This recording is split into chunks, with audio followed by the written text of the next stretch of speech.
देखो, तो मैं आपको नेशनलिज्म इन इंडिया का जो है वो दो वीडियो में बहुत सारी बातें बताया। अब मैं इसमें जो है वो आपको बताने वाला हूँ। तो देखिए, जब जो नन कोऑपरेशन मूवमेंट चला था गांधी जी के द्वारा, गांधी जी ने जो नन कोऑपरेशन मूवमेंट चलाया था, नन कोऑपरेशन के बारे में मैं बता दिया था कि नन कोऑपरेशन क्या होता है, कैसे होता है, क्या नहीं हुआ, क्या चीज़ें हुआ उसमें। तो उसी में से एक व्यक्ति थे जिनका नाम था अल्लूरी सीताराम राजू। क्या नाम था? अल्लूरी सीताराम राजू। ठीक है, तो इनका नाम याद रखना जरूरी है। ये आंध्र प्रदेश के गुडेम हिल्स से थे। कहां से थे? आंध्र प्रदेश के गुडेम हिल्स से थे। और इनका कहना था कि बेटा तुम मूवमेंट में शामिल हो जाओ, नन कोऑपरेशन मूवमेंट में शामिल हो। और लेकिन गांधी जी और सीताराम राजू में यह फर्क था कि गांधी जी कहते थे हमेशा अहिंसा अहिंसा अहिंसा, वो तो आपको पता ही होगा। लेकिन अल्लूरी सीताराम राजू का था कि अंग्रेजों का नाक मुंह तोड़ के आओ, और अगर तुम्हें अंग्रेज मारता है और तुम्हारा कोई नुकसान होता है तो मेरे पास ऐसे मंत्र है जिससे मैं तुम्हें ठीक कर दूंगा। ठीक है, अगर तुम्हें चोट लगा या तुम्हारा डेथ हो गया तो मैं तुम्हें वापस जिंदा कर दूंगा। तो अल्लूरी सीताराम राजू से प्रभावित होकर के बहुत सारे लोगों ने मूवमेंट में शामिल हुआ, और नतीजा ये हुआ कि जितने भी साउथ इंडियन पार्ट है, यानी आंध्र प्रदेश, तमिलनाडु, केरला, कर्नाटका, इससे बहुत सारे लोग पार्टिसिपेट हुए। और ये नन कोऑपरेशन को और भी ज्यादा जो है वो सहयोग मिला। किससे? अल्लूरी सीताराम राजू से। ठीक है, अल्लूरी सीताराम राजू से। ठीक है, तो अब फिर क्या हुआ कि अल्लूरी सीताराम राजू ने तो ये कर दिया। अब अंग्रेजों को लगा कि ये व्यक्ति तो बड़ा खतरनाक है, ये तो मूवमेंट को और भी तगड़ा कर देगा। तो उसने सोचा कि क्यों ना पहले सीताराम राजू को ही सही ठिकाना लगाया जाए। और उसने क्या किया, 1924 में जो है राजू को कैप्चर कर लिया और एक्सिक्यूट कर दिया। एक्सिक्यूटेड इन 1924। राजू को कैप्चर कर दिया गया और इनको एक्सिक्यूट कर दिया गया। लेकिन एक्सिक्यूट तो कर दिया गया, मतलब इनको फांसी तो दे दिया गया, लेकिन ये एक फोल्क हीरो बन गए। ठीक है, लोगों की नजर में एक हीरो बन गए। अब दूसरी बात आती है कि हमने देखा था कि गांधी जी ने मूवमेंट को कॉल्ड ऑफ कर दिया, नन कोऑपरेशन मूवमेंट को कॉल्ड ऑफ कर दिया। क्यों किया ये भी हमें पता है कि मैंने कल आपको बताया था कि चौरी चौरा इंसिडेंट हुआ था, जिसमें हमारे इंडिया के फ्रीडम फाइटर्स ने क्या किए थे, पूरे एक पुलिस स्टेशन को ही जला दिए थे, जिसमें कि 22 पुलिस वाले जो है वो मारे गए थे। तो ये हुआ था। तो आपको पूछेगा कि why Gandhi called off the non cooperation movement, तो आंसर होना चाहिए due to Chauri Chaura incident, यानी चौरी चौरा की वजह से। अब बात आती है आगे कि फिर गांधी से बहुत सारे लोग परेशान हो गए, और फिर 1923 में मोतीलाल नेहरू और चित्तरंजन दास ने सोचा कि क्यों ना एक नया पार्टी बनाया जाए, और उन्होंने स्वराज पार्टी की स्थापना की। किस किस ने? याद रहेगा नाम, स्वराज पार्टी। क्या नाम था भाई? स्वराज पार्टी। कौन कौन बनाया? तो मोतीलाल नेहरू और चित्तरंजन दास। मोतीलाल नेहरू पता ही होगा आप सबको कि जवाहरलाल नेहरू के पापा थे। ठीक है, और चित्तरंजन दास, दूसरा कौन? चित्तरंजन दास। तो ये नेहरू और चित्तरंजन दास, नेहरू से कंफ्यूज मत होना, छोटे वाले नेहरू नहीं, उनके पापा यानी मोतीलाल नेहरू थे, और ये चित्तरंजन दास, इन्होंने स्वराज पार्टी की स्थापना की। कब? 1923 में। ठीक है, लेकिन कुछ हमारे यंग लीडर, अब जैसे कि सुभाष चंद्र बोस है, और थोड़ा सा मान लेते हैं उस टाइम में, वैसे बुक में आपको मेंशन किया हुआ है कि जवाहरलाल नेहरू भी, जिनको कि गर्म मिजाज की संज्ञा दी गई है, लेकिन मेरे हिसाब से मैं कतई उनका ये सपोर्ट नहीं करता हूं कि जवाहरलाल नेहरू का किसी ऐसी भूमिका में थे जहां पे सुभाष चंद्र बोस थे। लेकिन हमें बुक के हिसाब से पढ़ना पड़ेगा, तो उसके हिसाब से हमें ये बताना पड़ेगा कि जवाहरलाल नेहरू और सुभाष चंद्र बोस जैसे यंग लीडर ने स्वराज पार्टी का समर्थन नहीं किया, और उनको ये लग रहा था कि ये सब क्या है, बकवास है। अगर हमें अंग्रेजों से आज़ादी चाहिए तो इसको तोड़ के ही आज़ादी मिलेगी, मतलब अंग्रेजों को फोड़ के ही आज़ादी मिलेगी। ठीक है, तो ये सब कुछ चला था। अब देखो कि Swaraj in the plantation, Swaraj in the plantation समझने से पहले हमें यह समझना पड़ेगा कि ये स्वराज का मतलब क्या होता है? तो बाबू देखो, स्वराज का मतलब हिंदी व्याकरण, अगर हम थोड़ा सा हिंदी व्याकरण में मूव करते हैं तो स्व का मतलब होता है अपना, स्व का मतलब होता है अपना, और राज मतलब होता है अपना राज, मतलब अपने हिसाब से चलना, अपनी आजादी, अपना फ्रीडम। ठीक है, तो स्वराज ये था। तो स्वराज इन द प्लांटेशन का मतलब हुआ कि अपने ही खेत में, अपने ही जो हमारा वो जंगल होता था उसमें हमें अंग्रेजों के परमिशन से जाना पड़ता था। अब आप कहोगे क्यों? क्योंकि अंग्रेजों ने बनाया था लैंड इमिग्रेशन एक्ट। क्या कहते हैं इसको? Land immigration act. कब बना था? तो 1848 में अंग्रेजों ने बना दिया था land immigration act, sorry mistake हो गया, 1859 में लैंड इमिग्रेशन एक्ट बना था। इसके हिसाब से वैसे बेसिकली ये बना था असम के टी वर्कर्स के लिए, कि अगर टी वर्कर्स जाते हैं तो उन्हें अंग्रेजों की परमिशन लेनी पड़ेगी, तभी जाके वो वहां से जा सकते हैं, ऐसा रूल था। तो ये स्टार्टिंग में जो है वो सिर्फ असम में लागू हुआ था, लेकिन धीरे धीरे अंग्रेजों ने क्या किया, इसे हर जगह लागू कर दिया। तो आपको पूछेगा ये लैंड इमिग्रेशन एक्ट 1859, तो ये याद रखना कि this was for the workers, कि without English permission, without Britishers permission you can't enter in your own field. आप अपने ही फील्ड में एंटर नहीं कर सकते हो बिना अंग्रेजों के परमिशन से। ठीक है, तो ये ठीक था। इसके बाद बात आती है कि हमें पढ़ना होगा civil disobedience movement, civil disobedience movement. तो ये सिविल डिसोबीडियंस मूवमेंट क्या था? तो देखिए, इसमें हमने एक चीज पढ़ लिया कि स्वराज पार्टी पढ़ लिया। उसके बाद क्या होता है कि साइमन कमीशन आता है इंडिया। कौन? साइमन कमीशन आता है इंडिया। कब आता है? तो 1928 में। कब आता है साइमन कमीशन? 1928 में। अब कहोगे सर साइमन कमीशन क्यों आया, हमसे पूछेगा कि why Simon commission came to India. तो आंसर इज कि वो आए थे कि इंडिया में एडमिनिस्ट्रेशन जो है वो कैसे काम कर रहा है, एडमिनिस्ट्रेटिव सिस्टम, मतलब यहाँ पे कैसे काम चल रहा है, यहाँ पे पुलिस कैसे काम कर रहे हैं, यहाँ पे ऑफिसर्स कैसे काम कर रहे हैं, ये देखने के लिए तो आए थे। बट अफसोस की बात थी कि there were not a single member in that commission, क्योंकि कोई भी सिंगल मेंबर इंडियन नहीं थे इस कमीशन में, नो एनी इंडियन मेंबर। अब जब हमारा ही लुक आफ्टर करने आप आ रहे हो कि यहाँ पे काम कैसे चल रहा है, यहाँ पे सिस्टम कैसे चल रहा है, और उसमें आपने किसी इंडियन ऑफिसर को नहीं रखा, तो हमें तो चोट पहुंचेगा।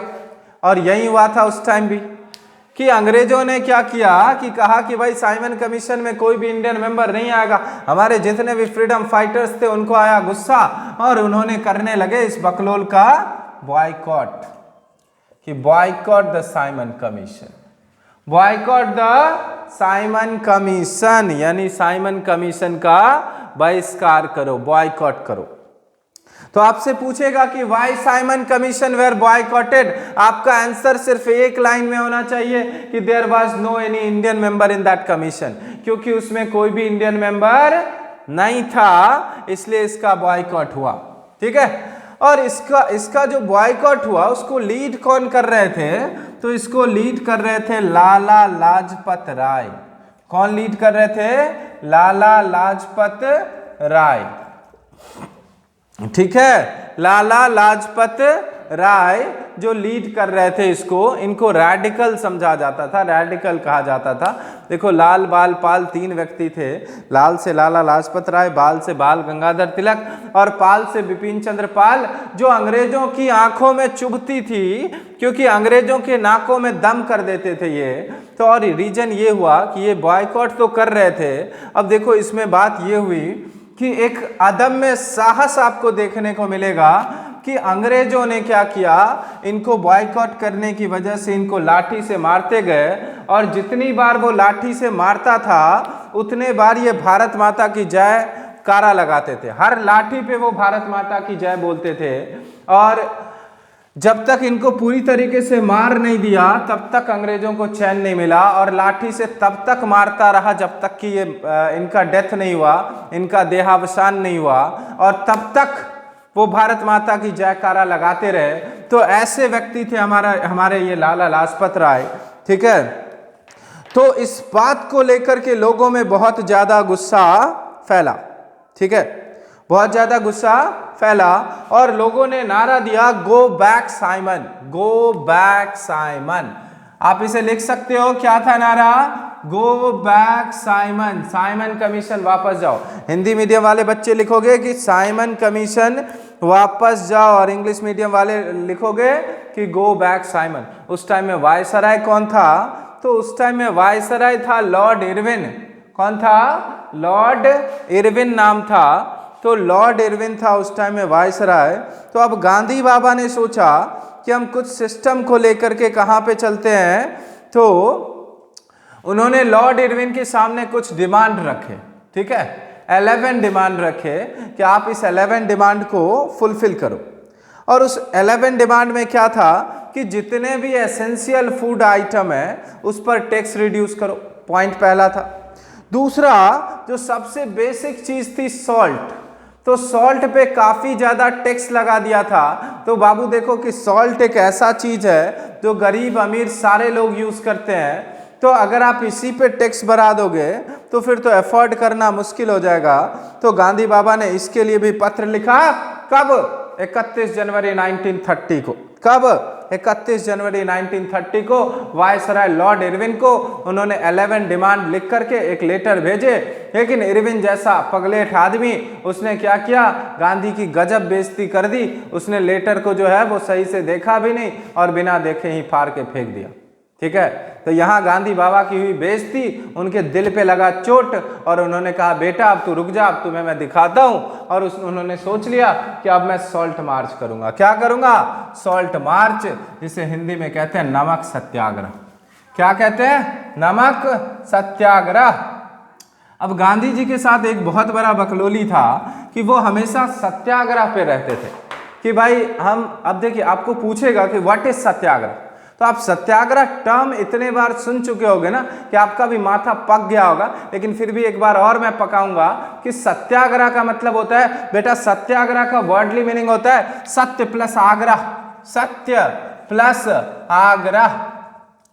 अब आग्रह मतलब होता है रिक्वेस्ट और सत्य मतलब होता है truth. Request for the truth, request for the truth. अब गांधी जी के हिसाब से कि बेटा तुम्हें सत्य और अहिंसा का मार्ग अपनाना है, तुम्हें ट्रूथ एंड नॉन वायलेंस का मार्ग अपनाना है, because this is not expensive, ये खर्चीला नहीं है, इसमें तुम्हें पैसे नहीं खर्चे होंगे, सत्य बोलने में कोई पैसे खर्चे नहीं होंगे, तुम्हें तुम्हारा कुछ जाएगा नहीं। और उनका ये भी कहना था कि इसमें तुम किसी का वायलेंस नहीं कर रहे हो, किसी को मार नहीं रहे हो, सबसे बड़ी बात ये होती है। दूसरा पॉइंट ये है, पहला पॉइंट मैंने कहा कि इट इज नॉट एक्सपेंसिव, दूसरा पॉइंट मैंने कहा कि it is not a violence, और तीसरा पॉइंट होता है कि you are not taking a scientific aid, आप किसी तरह का साइंटिफिक एड नहीं ले रहे हो, you are not taking a scientific aid, आप किसी तरह का वैज्ञानिक समर्थन नहीं ले रहे हो, विज्ञान से बनी हुई चीजों का यूज नहीं कर रहे हो। जैसे रिवॉल्वर किसने बनाया? तो कोल्ट ने बनाया। तो you are not taking the help of scientific, ठीक है। तो ये था। अब गांधी जी का हो गया सॉल्ट मार्च शुरू। तो अब ये कहां से कहां तक? तो गांधी जी चले थे साबरमती में, उनका आश्रम था, साबरमती से दांडी चले थे। कहां? साबरमती से दांडी। लिख सकते हो आप फटाफट से कि गांधी जी सॉल्ट मार्च के लिए कहां से कहां गए थे? तो Sabarmati to Dandi, Sabarmati to Dandi, Sabarmati to Dandi, ठीक है। तो कब चले थे ये भी याद रखना।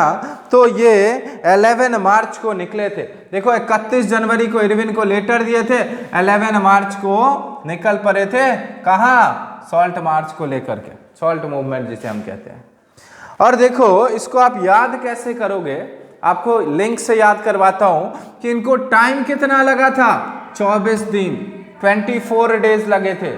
और कितने माइल्स का इन्होंने सफर तैयार किया था?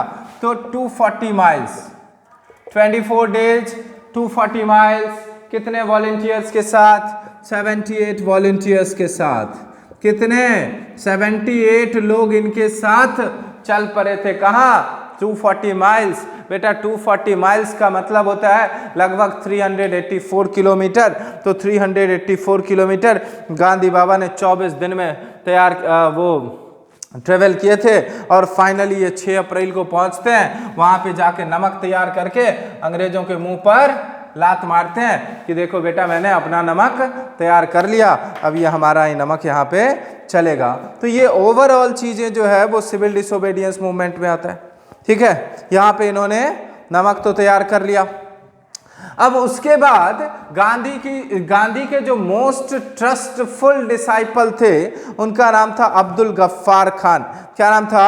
अब्दुल गफ्फार खान। अंग्रेजों ने पहले उनको पकड़ के जेल में डाल दिया, उसके बाद जो है अब्दुल गफ्फार खान को जेल में डाल दिया। अब्दुल गफ्फार खान को जेल में डाल दिया तो पेशावर में जो है बहुत ज्यादा विरोध हुआ। अब विरोध का नतीजा ये हुआ कि 1 लाख लोग जो है वो 1 लाख लोग जो है वो बहुत ज्यादा विरोध किया तो 1 लाख पीपल को अरेस्ट कर लिया गया। कितना? 100,000, यानी कि 1 lakh people were arrested. 1 lakh people were arrested. 1 lakh people were arrested और 1 लाख लोगों को अरेस्ट कर लिया गया। गांधी को इस बात से पहुंचा बहुत दुख, क्योंकि अब यहाँ पे बात ये सिर्फ यही नहीं थी, क्योंकि गांधी के जो 2 मोस्ट ट्रस्टफुल व्यक्ति थे उन दोनों को पकड़ के अंदर कर दिया था, जिसमें अब्दुल गफ्फार खान साहब थे और हमारे दूसरे कौन? हमारे पहले प्राइम मिनिस्टर जवाहरलाल नेहरू। इन दोनों को पकड़ के अंदर में ठूस दिया। कहाँ पे अंदर ठूस दिया? जेल के अंदर ठूस दिया। कहाँ? जेल के अंदर ठूस दिया। 1 लाख लोगों को अरेस्ट कर लिया गया। गांधी को फिर से एक बार झुकना पड़ा अंग्रेजों के आगे और बोला कि 1 लाख लोगों को रिलीज कर दो, मैं तुम्हारी शर्तों को मानने के लिए तैयार हूं। गांधी की इसी बकलोली की वजह से जो है वो बार बार अंग्रेज इनसे शर्तें क्या करता था? मनवा लेता था। चलिए ठीक है, तब तक तो बहुत अच्छा। उसके बाद गांधी जी वापस से जो है वो सोचते हैं कि एक लार्ज स्केल पे मूवमेंट को क्यों ना ले जाया जाए, और लार्ज स्केल पे वो मूवमेंट को ले जाना चाहते हैं और सिविल डिसोबीडियंस मूवमेंट जो है वो 1934 में शुरू करना चाहते हैं। और इस बार बहुत सारे बिजनेसमैन भी उनके साथ जुड़े थे, जैसे उस टाइम के बिजनेसमैन थे जीडी बिरला, उसके बाद ये ठाकुरदास फिक्की के जो थे उसमें इंडस्ट्रियलिस्ट थे, वो सभी उनके साथ जुड़े थे। उसके बाद यूपी के जो यूपी के जो गुजर और पटीदार कम्युनिटी के लोग थे, गुजरात के पटीदार कम्युनिटी के लोग थे, ये सारे इस मूवमेंट में शामिल हुए थे और उनका कुछ ना कुछ अपना पर्सनल बेनिफिट था। पर्सनल बेनिफिट ये था कि भाई ये अंग्रेज जो हमसे इतना ज़्यादा टैक्स ले रहे हैं तो ये कम हो जाए। लेकिन इस बार भी उन्हें मुंह की खानी पड़ी। वो तो बहुत उम्मीद लेके गए थे कि चलो गांधी के साथ मूवमेंट में शामिल होते हैं, लेकिन फाइनली ये भी, और देखो गांधी जी कोई भी चीज़ शुरू किए थे तो वो नागपुर से शुरू किए थे। चाहे ननको ऑपरेशन शुरू किए तो भी नागपुर से, और ये भी नागपुर से किए थे। ठीक है, तो नागपुर से तो शुरू किए थे। अब यहाँ पे देखो हमने देखा कि बहुत सारे इंडस्ट्रियलिस्ट, पटीदार, गुजर ये सभी शामिल हुए थे, लेकिन अब ये भी इसको भी कॉल्ड ऑफ करना पड़ा, क्योंकि अब यहाँ पे देखो इस सिविल डिसोबीडियंस के कुछ लिमिट्स थे। अब क्या लिमिटेशन थे सिविल डिसोबीडियंस के? तो इसमें था कि पहला कि मुस्लिम कम्युनिटी जो है they were thinking alienated in India. उनको लगता था कि भाई हमें इंडिया में अच्छी तरीके से ट्रीट नहीं किया जाता, जो कि उनका मेंटेलिटी आज भी उनको चीख चीख कर बोलता है। खुद पढ़ेंगे लिखेंगे नहीं, खुद शामिल नहीं होंगे, खुद पढ़ाई लिखाई से ज़्यादा वास्ता नहीं रखेंगे, और उनके दिमाग पे जो पट्टियां पढ़ा दिया जाता है वही समझते हैं कि भाई इंडिया में हमें एलियनेटेड समझा जाता है। और उस टाइम भी यही हो रहा था कि उनको लग रहा था कि इंडिया में हमें एलियनेटेड समझा जाता है। दूसरी बात थी कि यहाँ पे जो ये ब्राह्मण, फॉरवर्ड क्लास के लोग थे, राजपूत वगैरह, ये उस टाइम में जो है दूसरे कास्ट के यानी जो दलित वगैरह थे उनके साथ बहुत ही इल ट्रीटेड करते थे, यानी बहुत तरीके से बुरा व्यवहार करना, मंदिरों में नहीं जाने देना वगैरह वगैरह। तो ये दलित भी अपने आप को ऑपरेसिव समझते थे। और उसी टाइम में तो क्या हुआ, गांधी जी ने कहा कि अब दलित को कोई भी दलित नहीं बोलेगा, दलित को कोई भी दलित नहीं बोलेगा। तो भैया क्या बोलेंगे? तो गांधी ने कहा कि हरिजन बोलोगे, आज के बाद अगर दलित कोई बोला तो उसका टांग तोड़ देंगे।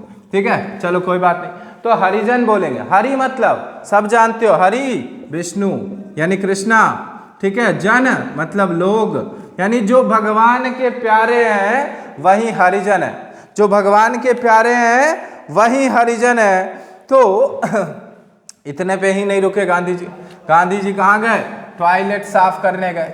कहाँ? टॉयलेट साफ करने गए। अब टॉयलेट साफ कर दिए, एकदम से चमका दिए। बोले भैया आप टॉयलेट क्यों साफ कर रहे हो? तो बोले देखो कि ये जो स्वीपर्स हैं, ये जो स्वीपर्स का काम करते हैं, इनको तुम लोग खराब मत समझो, इसलिए मैं टॉयलेट साफ कर रहा हूँ। ठीक है, कोई बात नहीं, आज भी बहुत सारे लोग टॉयलेट साफ कर रहे हैं, लेकिन उस टॉयलेट साफ करने का कोई मतलब नहीं है। बात है कि उस टाइम में गांधी ने टॉयलेट साफ किया था, तो ये एक फेम पकड़ लिया था कि भाई बाबा गांधी जो है एक बहुत ही फेमस पर्सनालिटी, बहुत बड़े हीरो, हीरो कहो विलन कहो जो मन कहो वो तुम्हारा मन है, तो वो एक टॉयलेट साफ कर रहे हैं। तो क्या हुआ, रातों रात एकदम सेंसेशनल स्टार बन गए कि भाई गांधी जी ने टॉयलेट साफ किया। ठीक है, अब यहाँ पे बात यहाँ होती है, अब गांधी जी की एक और बात थी, यहाँ पे गांधी जी की बात नहीं थी, यहाँ पे जो हमारे पहले कानून मंत्री थे, विधि मंत्री थे, ठीक है, लॉ मिनिस्टर थे, और जिन्होंने हमारे संविधान, हमारे कॉन्स्टिट्यूशन को लिखा भी, फादर ऑफ कॉन्स्टिट्यूशन कहा जाता है, भीमराव अंबेडकर साहब, उनको लगता था कि हरिजनों के साथ ये ब्राह्मण वगैरह जो है व्यवहार अच्छा नहीं कर रहे हैं, तो क्यों ना इनको सेपरेट इलेक्ट्रेट दे दिया जाए, सेपरेट इलेक्ट्रेट दे दिया जाए। ठीक है, इनका मांग था कि भाई जब व्यवहार ही अच्छे से तुम लोग एक साथ नहीं कर रहे हो तो हम अलग से ही बना देते हैं इलेक्ट्रेट। ठीक है, लेकिन गांधी जी का कहना था कि भैया सेपरेट इलेक्ट्रेट नहीं होगा। अब यहाँ पे गांधी का पॉइंट ऑफ व्यू यहाँ पे भी बहुत अच्छा था, मैं इस बात का सपोर्ट करता हूँ। गांधी जी का कहना यह था कि अगर तुम सेपरेट कर दोगे तो फिर इनका डेवलपमेंट रुक जाएगा। ये जो हरिजन है गांधी जी के हिसाब से, ये दलित जो है, इनका डेवलपमेंट रुक जाएगा, क्योंकि जब तक ये ब्राह्मण राजपूत वगैरह सबसे कंपटीशन करते रहेंगे या आगे बढ़ने की कोशिश करेंगे, और जब तुम अलग ही कर दोगे फिर तो इनका कंपटीशन की कोई भावना ही नहीं रह जाएगी। तो इसलिए गांधी ने कहा कि सेपरेट इलेक्ट्रेट होना चाहिए। अंबेडकर ने कहा नहीं, गांधी ने कहा नहीं होना चाहिए, अंबेडकर ने कहा होना चाहिए, नहीं होना चाहिए, होना चाहिए। दोनों के बीच में एकदम भयानक वाली लड़ाई हो गई। लड़ाई में यह हुआ कि दोनों ने फाइटिंग नहीं करा, एक दूसरे का मुंह नाक नहीं तोड़ा, बस बाकी हुआ कि 1932 में जो है दोनों के बीच में लड़ाई होती रही। ठीक है, अब लड़ाई था मनमुटाव वाला, क्योंकि दोनों ही पढ़े लिखे काफी अच्छे समझदार थे, उन्होंने कोई फाइटिंग वगैरह किया नहीं। अब यहाँ पे गांधी जी चले गए फास्ट ऑन टू डेथ पे। कहां पे? फास्ट ऑन टू डेथ, कि बेटा जब तक मेरी बात को मानोगे नहीं तब तक या तो हम टैं बोल देंगे या नहीं तो हम तब तक फास्ट करते रहेंगे। अंबेडकर घबरा गए कि भाई ये क्या सीन है, ये कहीं तो टपक ना जाए, और अगर टपक गए तो उस टाइम के स्टार थे, फिर अंबेडकर की पुंगी बजने वाली थी। तो इन्होंने कहा कि भाई क्यों ना हम दोनों समझौता कर लेते हैं, और यहाँ 1932 में दोनों के बीच में हुआ पूना पैक्ट। क्या? पूना पैक्ट। याद रखना कि पूछेगा आपसे पूना पैक्ट कब हुआ था, याद रखना दिसंबर 1932 में। इसमें अंबेडकर जी गांधी जी की बात को मान लिए और दोनों का झगड़ा जो है वहीं पे खत्म हो गया। वैसे ये बाद में भी चलता रहा, अंबेडकर, नेहरू और गांधी, तो अंबेडकर जी की नेहरू और गांधी जी से नहीं बनती थी, ये बात जो है वो है, कई मुद्दों पे उनकी जो है वो सहमति नहीं होती थी। तो ये पूना पैक्ट हुआ। तो देखो पूना पैक्ट जो है हमें समझ आ गया, मोटे तौर पे जितनी भी टॉपिक थी उनको मैंने शॉर्ट में आपको समझा दिया। अब बात आती है कि सेंस ऑफ कलेक्टिव बिलोंगिंग। तो देखो नेशनलिज्म तभी जागेगा जब एक साथ रहोगे, और नेशनलिज्म जगाने के लिए क्या किया गया था, तो हमारे बहुत सारे पोएट थे जिन्होंने कविताओं में ऐसे ऐसे उमंग भरा, ऐसे ऐसे उत्साह भरा कि लोग जो है वो सीधा बंदूक उठा के लड़ने चले जाए। आप देख लो माखनलाल चतुर्वेदी, सुभद्रा कुमारी चौहान, इनकी कविताओं में वो खून होता था, वो उबाल होता था कि एक आम जनता भी बंदूक उठा के निकल जाए। तो ऐसी चीजें होता था। पहला ये। दूसरा, नाटकों के माध्यम से, ड्रामा के माध्यम से लोगों को जगाया जाता था। तीसरा, नॉवेल्स के माध्यम से लोगों को जगाया जाता था। चौथा, मैगजीन के थ्रू जो है वो लोगों को जगाया जाता था। पांचवा ये था कि हमारा जो है वो नेशनल फ्लैग डिजाइन किया। पहले तो गांधी जी ने डिजाइन किया और गांधी जी जो फ्लैग डिजाइन किए उसमें एक लोटस था, एक क्या था, कमल था। उसके बाद जो 8 उस टाइम में जितने भी वो प्रोविंस थे उसको रिप्रेजेंट कर रहा था। उसके बाद उसमें उन्होंने चांद तारा दिखाया। चांद तारा दिखाने का मतलब था हिंदू मुस्लिम यूनिटी को उन्होंने दिखाने की कोशिश किया। उसके बाद हमारा जो वंदे मातरम है वो किसने लिखा? तो ये वंदे मातरम लिखे थे अरविंद घोष, सॉरी वंदे मातरम लिखे थे बंकिम चंद्र चटर्जी। किसने?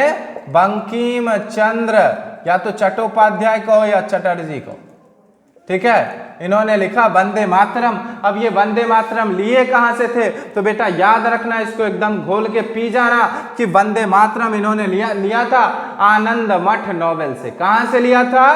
आनंद मठ नॉवेल से। कहां से? आनंद मठ नॉवेल से। आनंद मठ नॉवेल जो किसानों की दीन दशा पे लिखा गया था, तो आनंद मठ नॉवेल से वंदे मातरम लिया गया था। और आनंद मठ नॉवेल को उन्होंने कंपोज कब करा था? तो 1882 में। कब? 1882 में, याद रहेगा।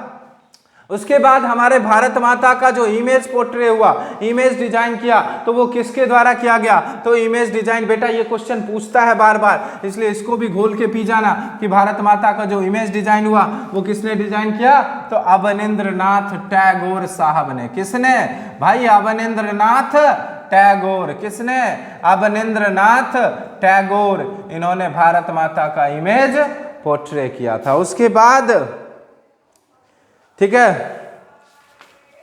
उसके बाद जो है हमने देखा कि स्वराज फ्लैग डिजाइन कर दिया गया। उसके बाद देखो क्विट इंडिया मूवमेंट जो है, इसके बारे में ज्यादा कुछ बताया नहीं गया है। तो क्विट इंडिया मूवमेंट जो है